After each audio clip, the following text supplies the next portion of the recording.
Je voudrais vous parler aujourd'hui de la guerre en Ukraine et ce que devrait être la position du Canada. D'entrée de jeu, permettez-moi d'exprimer ma plus profonde sympathie pour les hommes, femmes et enfants ukrainiens et russes innocents pris au milieu de ce terrible conflit qui aurait pu et dû être évité. On dit qu'environ 100 000 soldats ont été tués des deux côtés, un nombre qui continuera malheureusement très probablement à augmenter. Comme pour les guerres du passé, les justifications et les motivations sont innombrables, mais les résultats sont néanmoins tragiques. Ce que je voudrais expliquer aujourd'hui, c'est le contexte géopolitique plus large dans lequel cette guerre se déroule. Même si un pays, la Russie, a clairement envahi un autre pays, l'Ukraine, la situation est plus complexe que de simplement affirmer que les Russes sont les méchants et les Ukrainiens sont les bons. C'est une perspective que le grand public parvient difficilement à comprendre, en grande partie à cause de la couverture biaisée et malhonnête des médias traditionnels. Mais quelle que soit votre opinion sur les bons et les méchants, je crois que le Canada n'aurait pas dû s'impliquer dans cette guerre. Nous aurions dû rester neutres et travailler avec nos alliés pour aider à établir un processus de paix. C'est ce que je dis depuis le début du conflit. Au contraire, comme vous le savez tous, le gouvernement de Justin Trudeau, avec l'appui du NPD et des conservateurs de Pierre Poilievre, a envoyé des armes et de l'aide d'une valeur d'environ 4 milliards de dollars au régime de Zelensky. Il y a quelques raisons fondamentales pour lesquelles nous aurions jamais dû être impliqués. Premièrement, l'Ukraine n'est pas membre de l'OTAN. Nous n'avons pas la responsabilité de la défendre. Il y a des dizaines de conflits qui se déroulent dans le monde à tout moment. Posez-vous la question, pourquoi n'entendons jamais parler de ces conflits dans les médias traditionnels? Pourquoi l'establishment politique mondialiste est-il si déterminé à intensifier le conflit en Ukraine? Nous n'avons aucune responsabilité d'intervenir dans des conflits étrangers impliquant des pays qui ne font pas partie d'une alliance avec nous et où nous n'avons aucun intérêt fondamental. Notre première responsabilité est de défendre le Canada, d'assurer notre sécurité et de protéger les intérêts canadiens. C'est tout. Nous ne pouvons pas résoudre les problèmes du monde entier. Nous devons d'abord résoudre nos problèmes et utiliser nos ressources limitées pour prendre soin de nos propres citoyens en premier lieu. Et franchement, quelle différence cela fait-il pour nous que le gouvernement ukrainien corrompu ou le gouvernement russe corrompu contrôle le Donbass ou la Crimée? Aucune différence du tout. Ces régions ont été sous diverses juridictions au cours des dernières décennies et des derniers siècles. Certaines personnes disent que Poutine est le nouvel Hitler et que si nous ne l'arrêtons pas en Ukraine, il envahira le reste de l'Europe et peut-être même le Canada.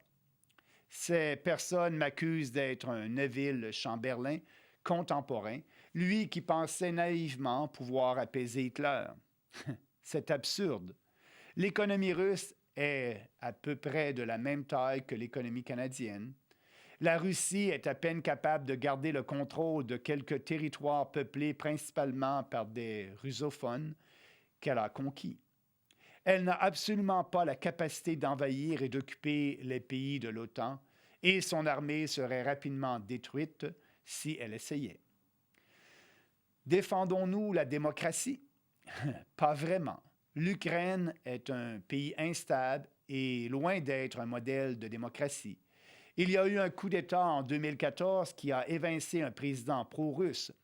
Zelensky a interdit tous les partis d'opposition pro-russes au début de cette année. Certaines personnes m'ont dit que je devrais soutenir activement l'Ukraine parce qu'il y a 1,4 million de Canadiens d'origine ukrainienne. C'est un argument qui n'a aucun sens. Il y a des Canadiens de toutes les origines ethniques. Est-ce que ça signifie que nous devrions nous impliquer dans chaque conflit dans le monde et soutenir le côté qui a la plus grande représentation parmi les groupes ethniques au Canada?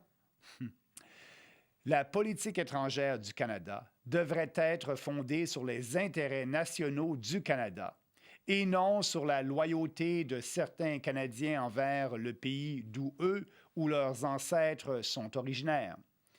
Alors, comment en sommes-nous arrivés là? Comment sommes-nous devenus impliqués dans cette guerre contre la Russie? Eh bien, le premier ministre Justin Trudeau et son gouvernement libéral minoritaire, sans aucune dissidence des bancs de l'opposition, ont accusé la Russie d'être l'agresseur pour avoir envahi l'Ukraine le 24 février.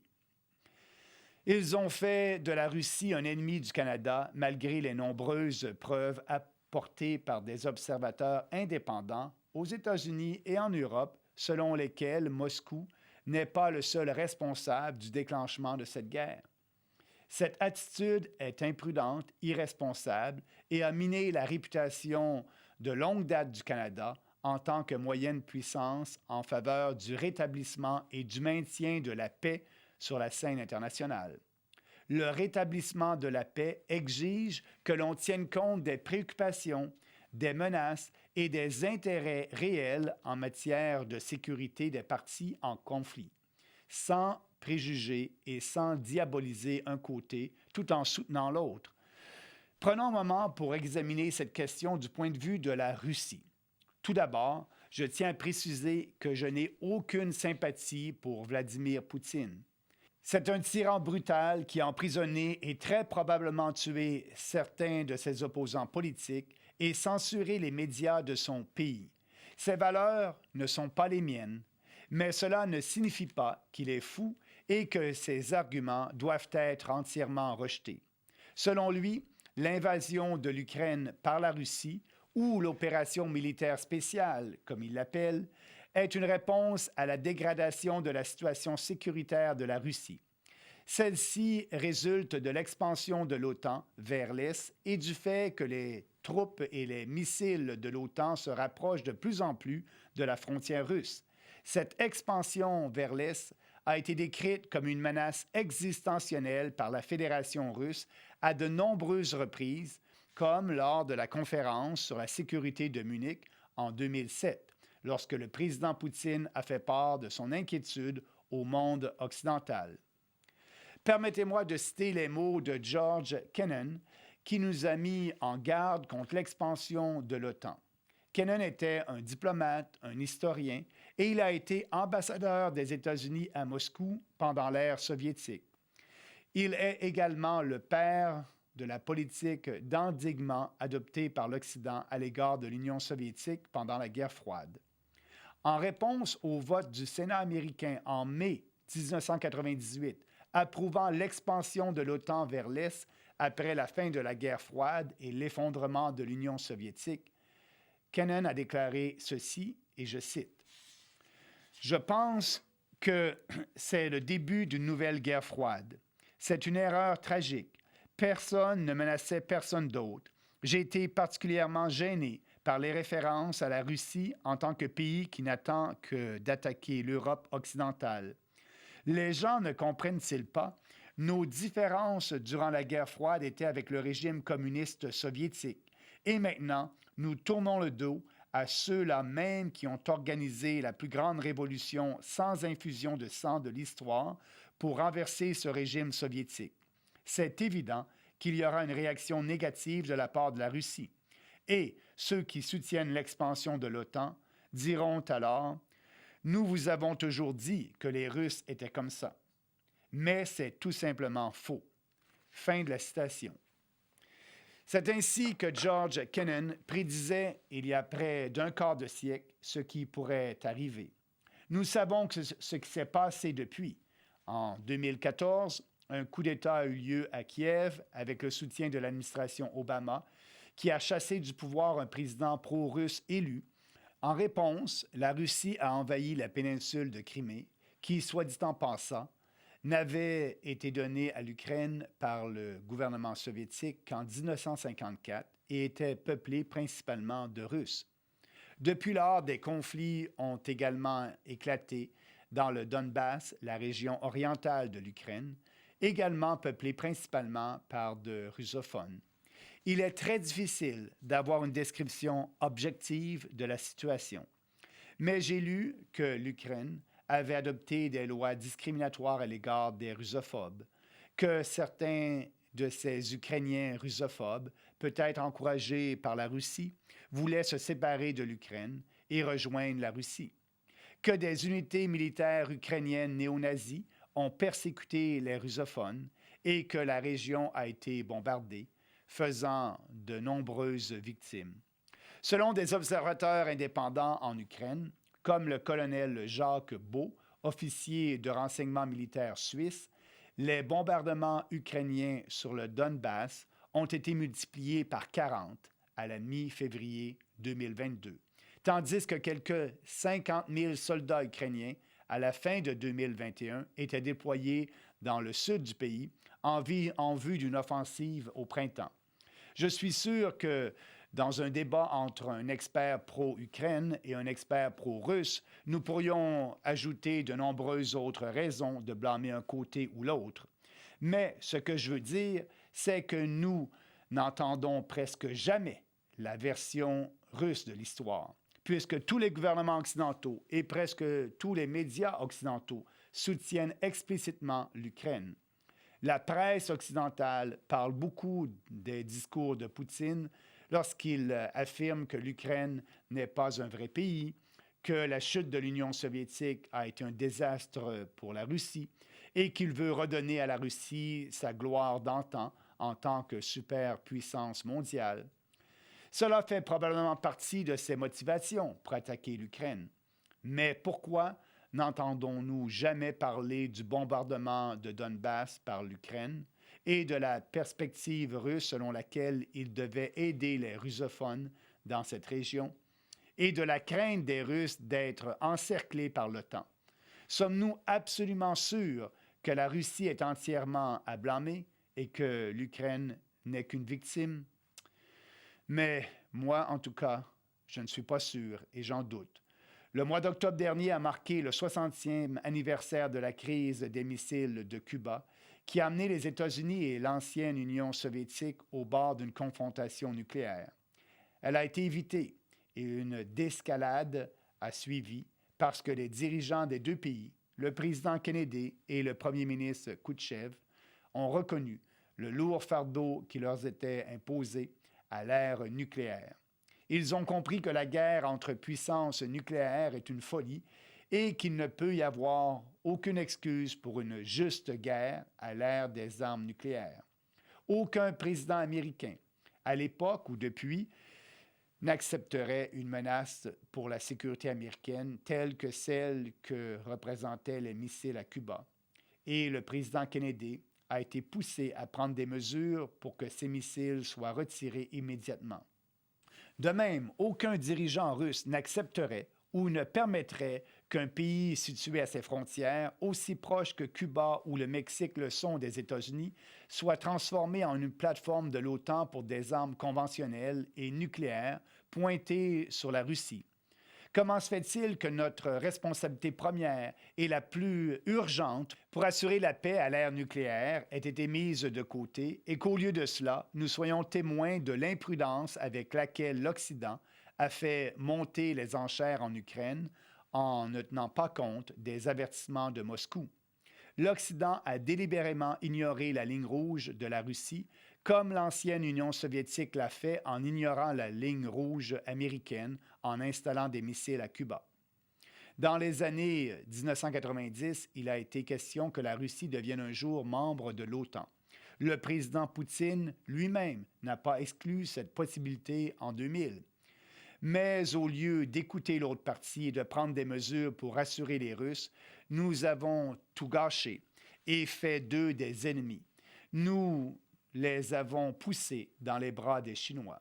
Les sanctions financières draconiennes contre la Russie ont également encouragé de nombreux pays émergents du Sud à se méfier encore plus de l'Occident. Le BRICS est une organisation en pleine expansion et les pays qui en font partie dont la Russie, l'Inde et la Chine, travaillent au lancement d'une nouvelle monnaie de réserve mondiale, probablement endossée alors, qui les rendra plus indépendants financièrement des États-Unis et de leur dollar. Ces pays représentent 80% de la population mondiale.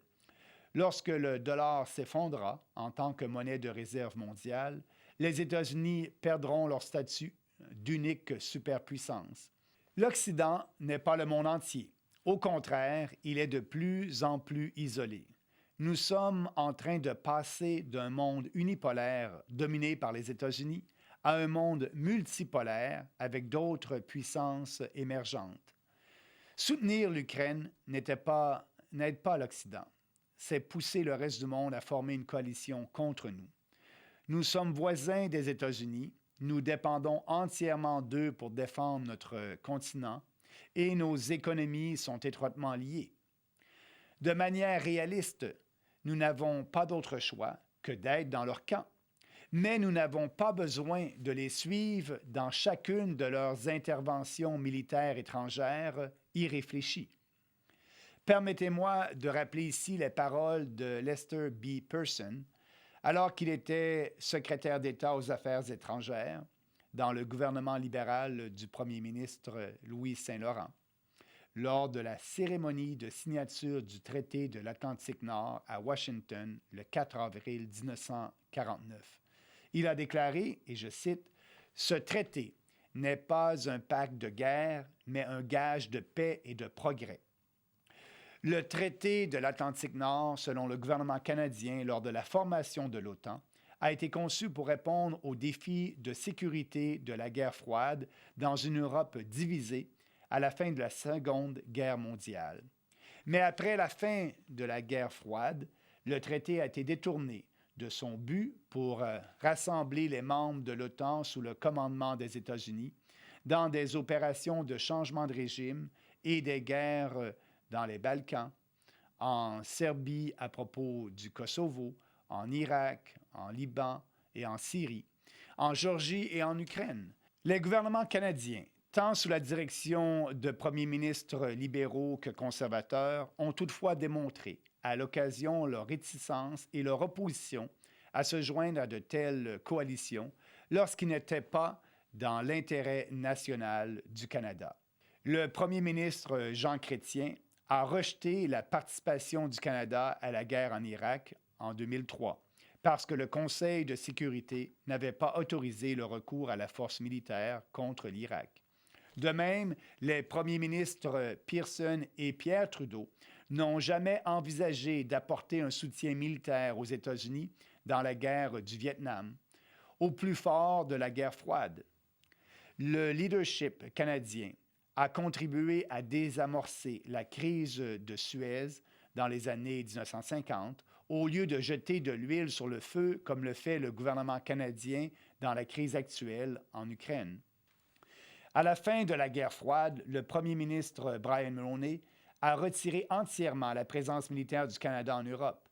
Le 10 juillet 1993, le dernier groupe de personnel des Forces armées canadiennes a quitté l'Europe. Il est évident que le gouvernement actuel à Ottawa et tous les membres de notre Parlement ont oublié notre histoire et notre tradition de rétablissement et de maintien de la paix pendant la guerre froide et après. Dès le début de la guerre en Ukraine, notre rôle aurait dû être celui d'un artisan de la paix. Nous aurions dû rester fidèles à notre tradition de rétablissement de la paix et contribuer à la désescalade du conflit, même avec le peu d'influence que nous avons, au lieu de contribuer à alimenter la guerre et d'être en partie responsable des dizaines de milliers de morts. Il n'est pas trop tard pour changer de cap si davantage de Canadiens comprennent ce qui est en jeu. Mais il y a du travail à faire pour que les Canadiens comprennent. Au Canada aujourd'hui, il n'y a pas beaucoup de place pour les points de vue différents dans le débat politique. Les médias traditionnels diffament et discréditent toute personne qui offre une perspective dissidente par rapport au récit dominant. Il n'y a pas de position au Parlement, mais il y a des journalistes indépendants, avec une voix différente. Il y a le Parti populaire du Canada, moi-même et nos candidats à travers le pays. Nous sommes prêts à présenter l'autre côté de la médaille, partager et débattre des idées que l'establishment a jugées interdites. Nous ne serons pas réduits au silence. Nous n'aurons jamais peur de défendre des idées fondées sur le gros bon sens au nom des Canadiens. Merci et restez forts et libres.